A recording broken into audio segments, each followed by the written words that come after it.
beeswax. I've got a piece of cardboard down just to protect my table, and then I like to seal my reeds using a beeswax candle, which I just bought on the internet. Some people use like a butane torch or even a lighter, or a different kind of candle would also work.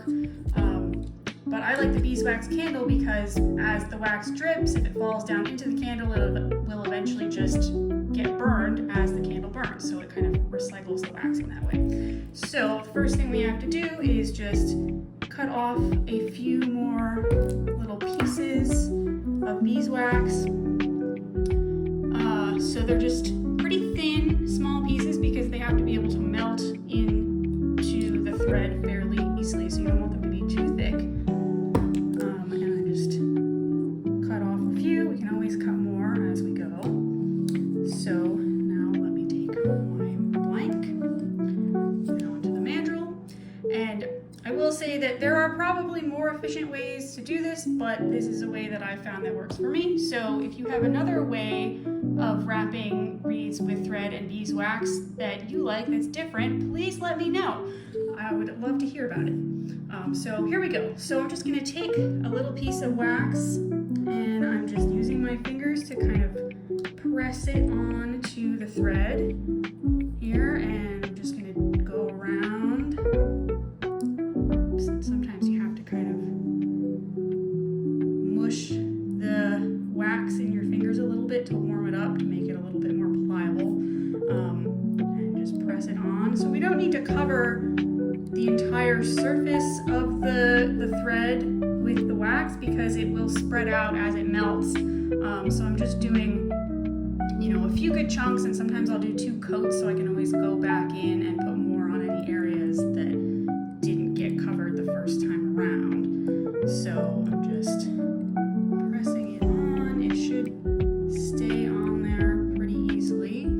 So this is what it looks like with it pressed on there. And then I'm just going to move my camera slightly and hold my reed over the flame. And you don't want to put it too close because it does start to melt pretty quickly, but you just want to gently start to melt it, and you can see there as it's melting it turns into a liquid, and we're just going to rotate so that we catch any of the drips, so that the drips fall onto the thread and they will be soaked in. So you can see that the lumps of beeswax are definitely getting smaller as they're melting, and there was a little drip there,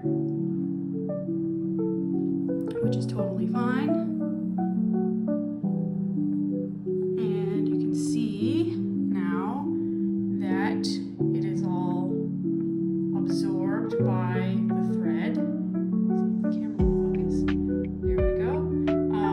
So when you're using yellow beeswax like this, it does change the color of the thread just slightly, but I don't think that's too much of a problem. For me, I like it. You can buy white or clear beeswax if you really want it to be like true to the color of the thread. And so you can see it's still drying, it's still cooling off, but as soon as it's dry, in just a few minutes, it will be cool to the touch and it will create an airtight seal. So it's a great alternative to Duco cement, and it has a nice scent, kind of smells